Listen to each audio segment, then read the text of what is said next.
Right now we're explaining what is this Tzoraat? What is what they call spiritual leprosy? Tzoraat. That's the topic of this week's Torah portion. If you remember from yesterday, the Rebbe pointed out. One second. Here we go. Shalom. Okay. If you remember from yesterday, the Rebbe pointed out that this week we learned two Torah portions. They're combined. Tazria and Metzora, and both of them hint at Moshiach. Tazria, hello? Tazria means giving birth. And Metzora means a leper. I'm going to turn off the.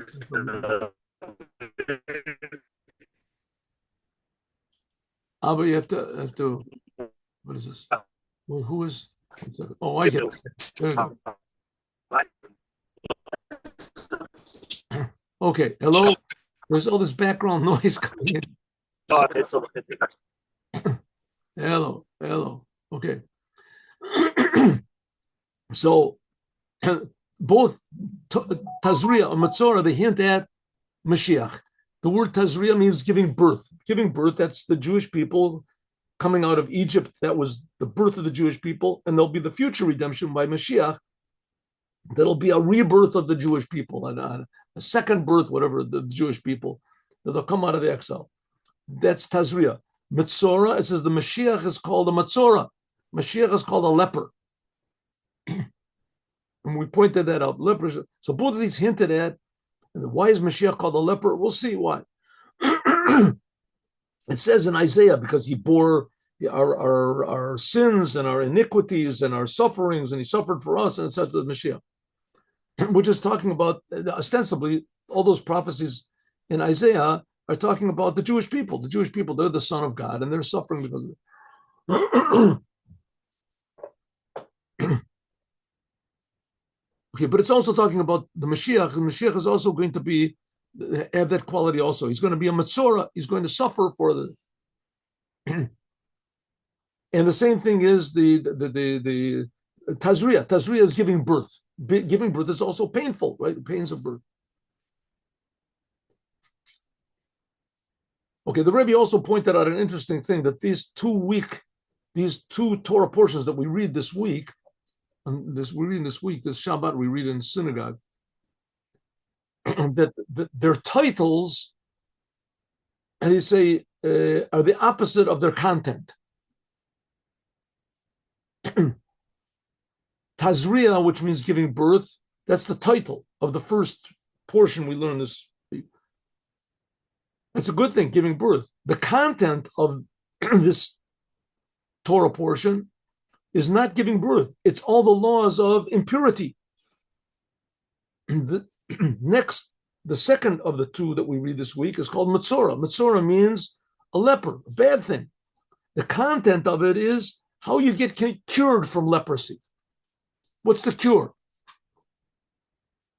So the first one has a good title and bad content, and the second one has a bad title, Metzora, and good content. Why is that? So now the Rebbe is explaining. And all this, of course, we're going to try to connect to Moshiach, because as we said so many times, hundreds of times before, the whole purpose of the creation of the world and of Judaism and of Chabad Chassidut is to bring Moshiach. And Moshiach is going to be a person that's going to reveal true identity in the world. Every human being will know what a human being is. Every Jew will know what a Jew is. So we need Moshiach. Okay. You've been back, then let's first of all understand this whole idea of the Nagaim. Let's understand first of all this idea of this leprosy. It says in the Torah, Adam, a person, ki yeh ba'or b'saro, a person when he has a blemish in his skin. So again, what is this leprosy? We said this leprosy. Again, I can't say it enough. The word leprosy is very misleading, because leprosy is a disease that's caused by bacteria or virus, whatever it's caused by. and it's very contagious. It's contagious. But I guess what it has in common with this is that a leper has to live outside of the camp. So does a person with Metzora. And also leprosy, I guess it begins on the skin. And so does this. Okay, Metzora is a spiritual disease. It's purely spiritual, but its symptoms are physical. Its symptoms are a discoloration of the skin. Let's take that first of the hair, but the skin. So it says it's a discoloration of the skin. The skin. So it comes out that this Metzora is really a very superficial disease. It doesn't affect the person's meat or his inner organs or his what. It maybe makes a person depressed a little bit, could be, but it doesn't affect the person's anatomy inside. It's a sign on the skin. It says a person when there is on the how do you say the skin of his flesh, or on the the skin of his flesh. Good. Mavor, it's explained in Likuti Torah that Adam, how does it start off? Adam, a man. Now there's different terms for man in Hebrew. There's Enosh, there's Gever, right? And Adam is the highest form of man. There's Ish, there's Enosh, there's Gever. Now Adam is the highest form, highest name for man. So it says Adam hu madriga godola. This is the highest title that you can use for man. Lefi shuhu shlemo dekula, because the Adam implies completion of everything, a wholeness. The first man was called Adam because he was the ideal picture of what man is supposed to be. Adam, the term Adam is kishemuchsharim ma'isa v'tikun kol advarim, when everything is fixed up. Right? That's an eke hum. Eke, what is it? Eke, there's a word for it. Eke humus. This is a person. This is what man is. So a man. Yochel liyot could be still, even when a person is completely perfect. He's perfect. He's perfect in his thoughts, his speech, his action, his feelings, his attitudes. Everything is complete. Nevertheless, Yochol liyot can still be adayan a little bit, still, but orbasaro, just on the external of his skin, bechinas hatachtona, that's the most external aspect of a person. Lon nisbar hara, there's still a little bit of selfishness, and noldim, when it comes, these signs only in his flesh, and that's called negoim. Why? Why is this? Why does a person have this? Because spiritually, B'avodas Hashem and serving God, Tikkun Masev, he's already finished fixing up his deeds. He's taken away all the selfishness, removed it from the good of his soul and of everything that he does. Rak Pasul, there's just a little bit of, what do you call it, waste, a little trace in the end of his garments, which still have not been refined. Therefore, there is found in this person's flesh externally something a little bit bad.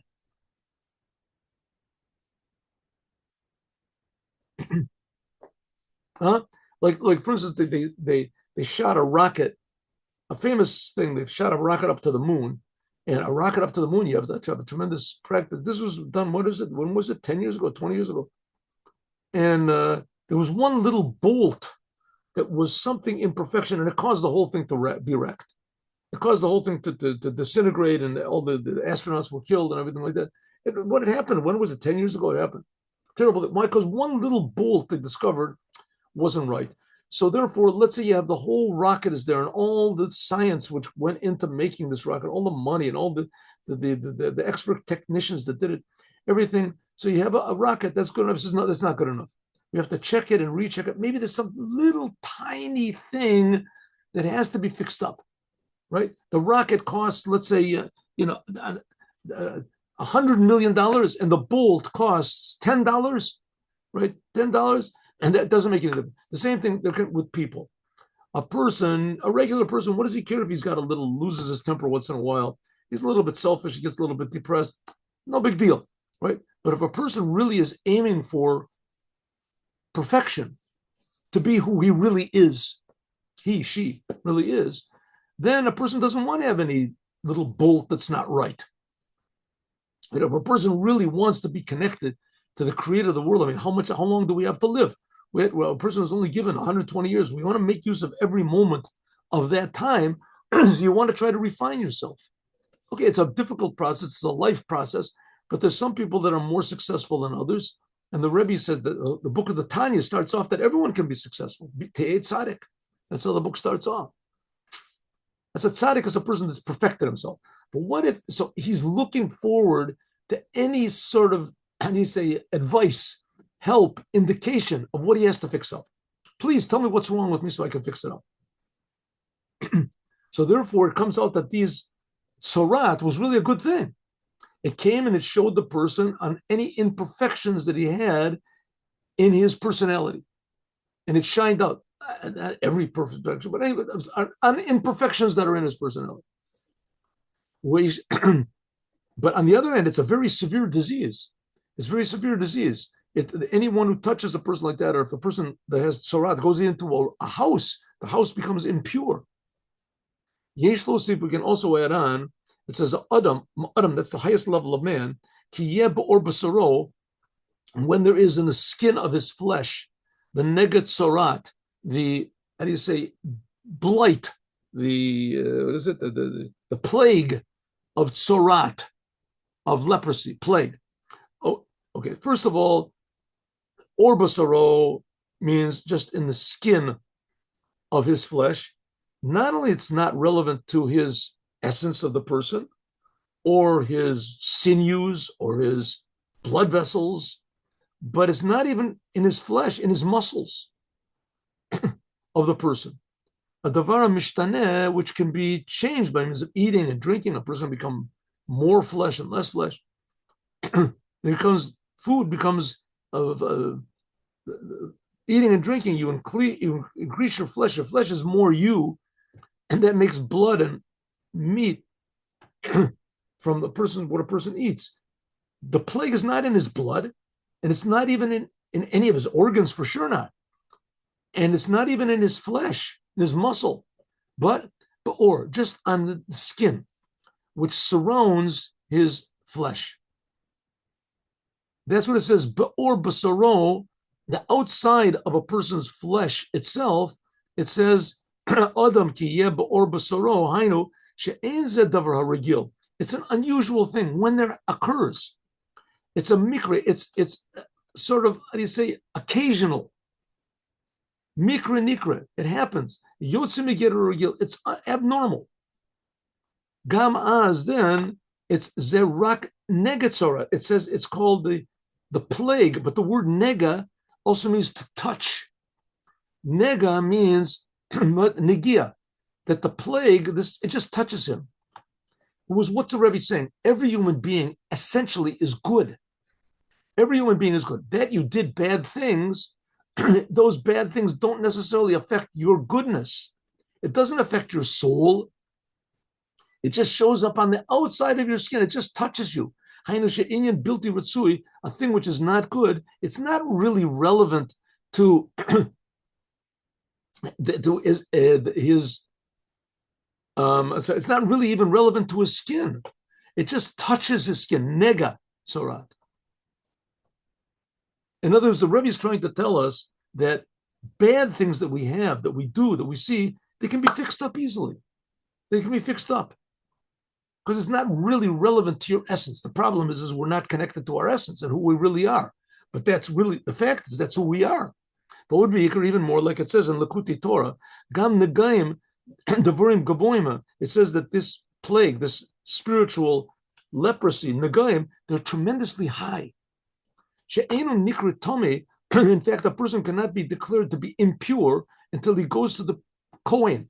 He has to go to the priest, the Kohen. The priest is not a nice word, but the Kohen, and the Kohen says he has to go to a especially holy person that declares that he's impure.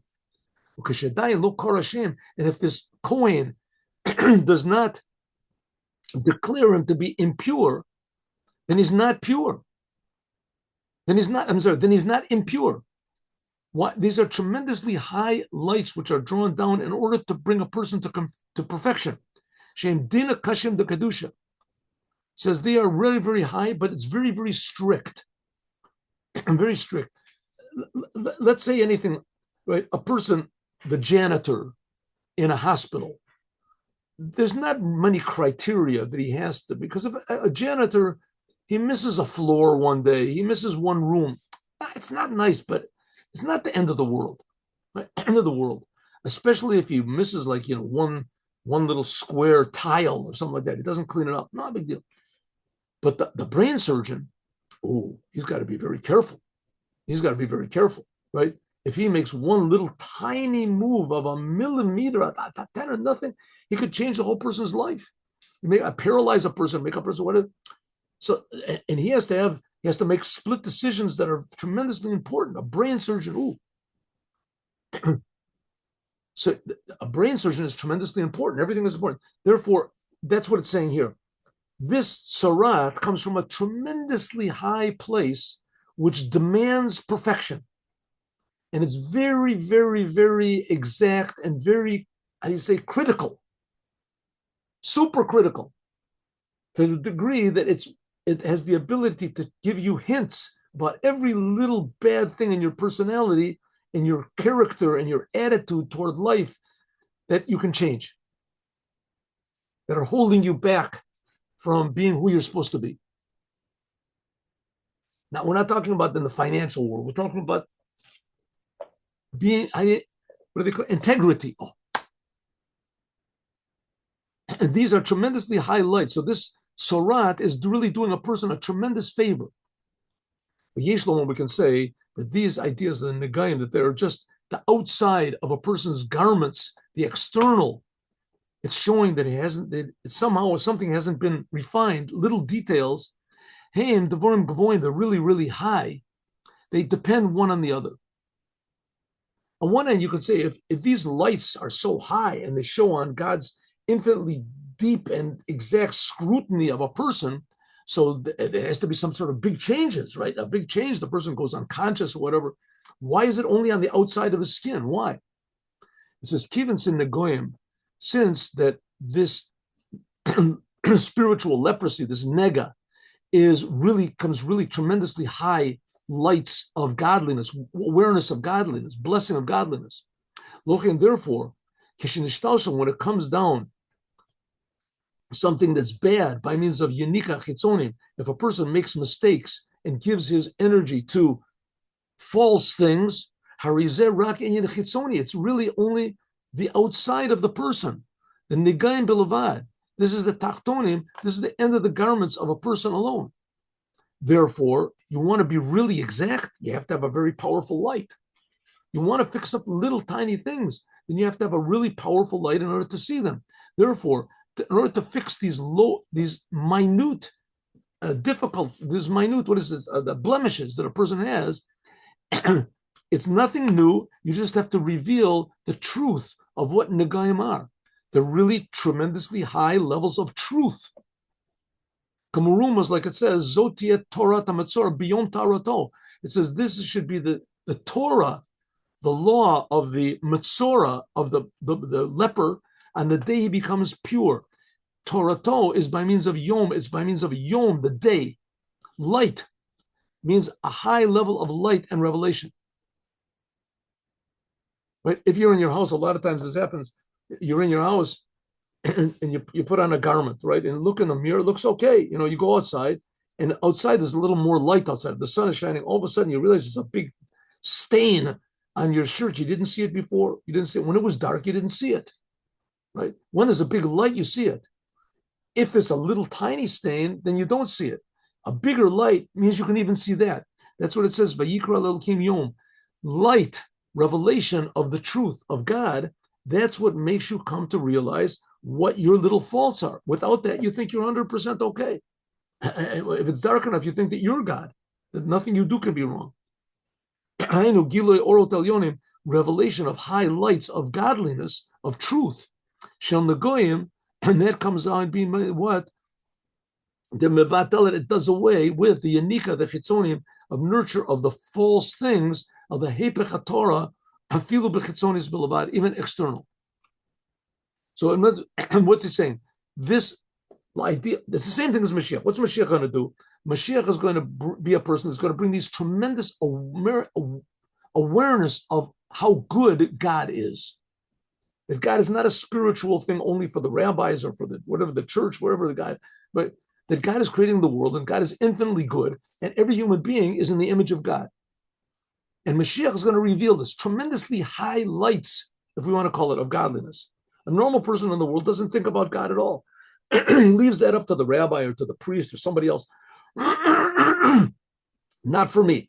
But if they catch that the rabbi or the priest or whatever this person is, if they catch that he did something wrong, he stole money from the charity box, oh, this is bad news. We found out that the rabbi beats his wife, hits his wife, right? He scratched the next door neighbor's Tesla or something like that. Then that's it. He's out of his job, right? Maybe he can be a leftist rabbi or something, but that's it. He's out of a job. A little tiny thing like that, right? He got kicked the dog one day. A dog got angry, kicked the dog. They have a picture of him. Right? They found the president of the United States picking his nose, something like that. It's in all the papers. Well, that's a big deal, picking your nose. The king does it. The president of the United States, the rabbi did it, right? He did a little tiny thing to shoot. That's the worst thing in the world. So it says, therefore, a normal person should think, listen, the fact of the matter is that everybody is holy. Everyone's in the image of God. The rabbi, maybe he's in the spotlight, but I'm putting myself in the spotlight also. When you're in the spotlight, then you can see the little tiny faults. A person who's genuine, he wants to see his faults. He wants to see what he has to get fixed up with. That's what Moshiach is going to do. Moshiach will reveal how important everyone is, how infinitely important every human being is to God. And when a person sees that, then he puts himself into a new light. And he wants to find every single detail that's wrong. And God helps him. God helps. And that's this idea of Nagoyim, and that's the idea of fixing up the whole entire world with Mashiach. Okay, explanation.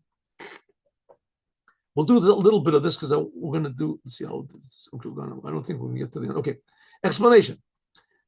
The reason that is it possible of Yanika Chitzoni, that people can do bad things, Ad Lahepech Torah, if everyone is in the image of God, and if God is everywhere, and if God cares about everybody, then how can people go against God? How can people do good? You have free will, but who's going to have free will? Who's going to do a thing like that? Right? Everybody has fingers, right? Everybody has eyes. Nobody takes their fingers and sticks them in their eyes.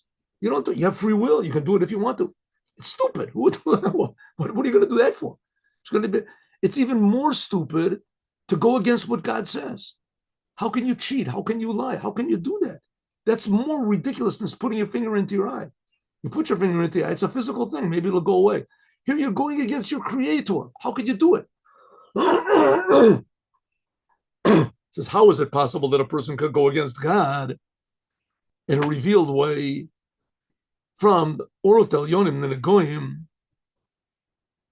to the degree that it has to draw forth these tremendously high lights of God to reveal it? Because Gadol Milas Orosel Yonim she'enim yocholim lidlabesh b'kelim. Because these highlights, on one hand, it's true, they show your faults, but on the other hand, God wants them to be revealed all the time. God is God, He's everywhere.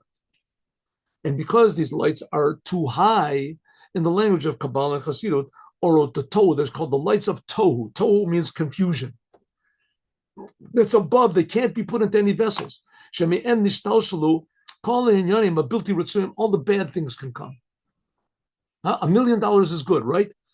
Give $1 million to a person that has institutions, he needs it, take the money immediately. Give the $1 million to a drunkard in the street, he'll go out and buy 2 bottles of the best vodka, he'll drink it and he'll die. An overdose. Is $1 million good or is it bad? Well, I mean, $1 million is good. But if you don't have the vessels to use it, then it's bad. Says the Rebbe, that's the whole idea of these high lights of godliness. If we don't have the vessels to accept them, then it comes out to be bad things. Orot Elyoni, these high lights is high revelations of godliness, truth of godliness that we can't accept in any sort of vessels in our personality, they cause a person to want to come closer to God. A person goes out of himself. You want to go away from yourself. You can't reveal it below. You want to be included in the light of God. Let's take our example. I mean, it's maybe a poor example, but I give it, right? Here you get this drunkard in the street. For him, the greatest thing in the world is a drink. He gets a drink, he's the happiest person in the world. He gets a bottle of vodka, pooh, he's in heaven. Gets a bottle of vodka. You give the guy $1 million, says, oh, I'm going to get to the source now of vodka. He buys himself 20 bottles of the best vodka you could possibly buy, and he dies. He can't take it. He wants to get closer and closer to that truth, to that feeling, and the essence of being drunk he wants to get to, and he dies. He can't take it. He says, why? Because you gave him too much good. Too much good. It's the same thing. God wants us to give us good. When we feel good, so we want to get closer to it. So therefore we go crazy. Therefore we got people that they become criminals. They want to bring drugs into the world. They want to bring all sorts of terrible, awful murder, who knows what. They want more. They want more. They want, because they think that that's what's good. They think that that's what's good. And really it would be good if they did it in the proper way. So you have like mafia guys. They're willing to kill, to do anything for money. You get money, they'll kill, they'll do anything you want. They'll kill their mother for money. Money, that's all they want. Is money bad? Is money good? Obviously it's good, but they just don't have the vessels to take it. They don't have the vessels to accept it. So therefore they're willing, they don't want to get money little by little or have it in the right place. So therefore they want it all and they want it now. That's called highlights of God. Well, everybody has that. That's why people hate each other and this, because really it comes from a high source of life, but they don't know what to do with it. So therefore, mizeh, there can be there can be a nurture to the powers of evil, of falseness, of destruction, because the person doesn't have the proper vessels to receive it. Therefore, therefore a person wants to just go out of himself alone, and therefore all sorts of bad things can happen. For instance, after a person gets all excited about prayer, he prays to God, he really feels good, then he can start to lose his temper. Right? You bothered me, get away from me. What is the person supposed to do? The answer for this is going to be humility, and this we're going to learn tomorrow. We're going to learn tomorrow. Right? If you want to get closer to God, really truly want to get closer to God, then we learned last week, remember in Parsha Shmini, it says that Nadav and Avihu were Aaron's two sons. They wanted to come close to God. They ran into the Holy of Holies and they died. It was just too much. Okay, on one hand, it was a very holy thing they did because it showed that God is a good thing and that God is a thing that you devote yourself to. So they didn't go running for money or for drugs or for whatever it is. They ran for God. But still, they didn't have the vessels for it. Therefore, it says if a person really wants to serve God, be patient and make vessels. That's the idea of learning the Torah. That's the idea of doing commandments. Little by little, you'll have the vessels to accept this blessing, as we're going to learn tomorrow what Eitzel is.